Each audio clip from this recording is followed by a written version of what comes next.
is attracted to every other. And the combination of these three cards somehow means something quite important in the Abyss card. What you're gonna see me doodle here is something that we could call the core, a place where the black stars are born, a place that's really elusive, that's really hard to find, this kind of place that calls you, but that you can never find on your own.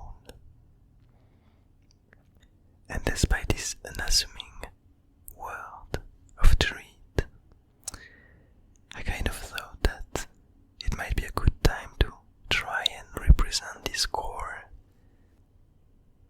And which better creature to find this core, to be called upon to this core, than the hollow seedling that we were following in the last doodle. We already saw him escaping the depth, and now we're gonna find him reaching this highly elusive place, this hidden artifact of very ancient times, way older than the artifacts we know from before, these robotic creatures from which the Seedling King comes. Here, we kind of have the fabric of stars, the fabric of these black suns, the fabric of this pollen, of this material. And as we discussed in the previous doodle, it seems like the hollow seedling is kind of linked to this fabric, linked to these pollen materials that almost all creatures in the Abyss Garden are attracted to. And so, to represent this core, I thought of simply showing a lot of different suns getting born inside of it, a sea of black suns reaching out, protecting themselves with a thick outer layer,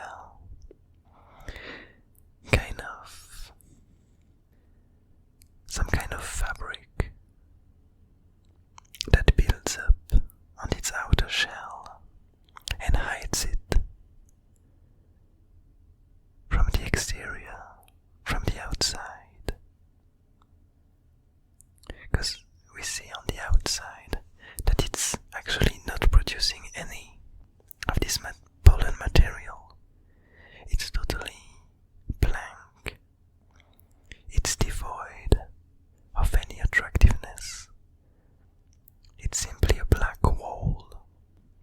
But today, for this peculiar time, the core, for unknown reason, decided to let emerge from it a tiny fruit, a treat, an intriguing bowl, encapsulated in this string-like structure, and to let it hang outside, and to gather this fruit. It seemed to have called upon the hollow seedling. And so we see this hollow seedling approaching, and despite the fact that it seemed like it was fleeing to the left, his attention got caught by this intriguing hanging fruit,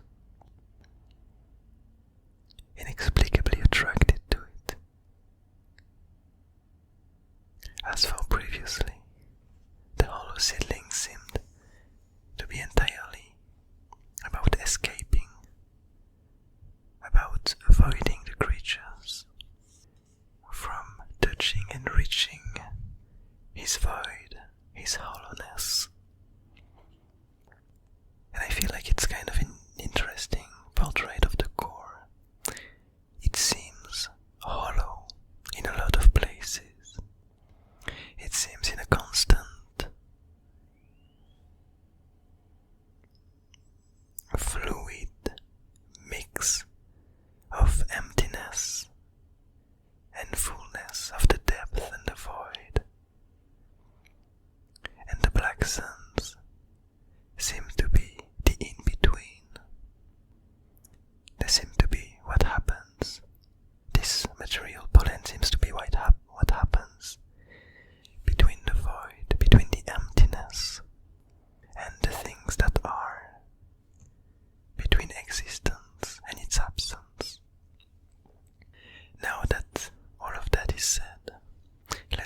creatures seek it is because it provides them with energy.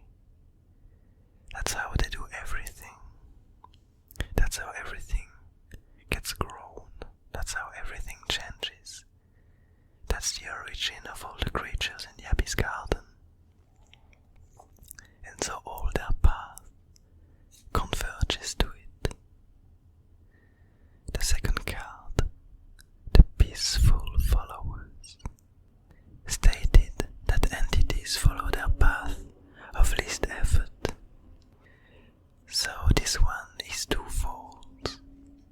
First of all, the hollow seedling, simply escaping, finding the right path to escape, the path that leads him to the least effort, ends up bringing him here.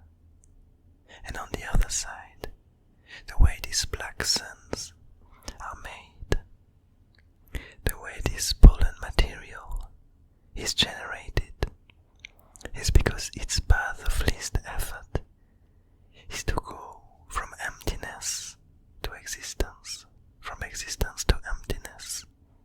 It's simply floating around, following its path of least effort.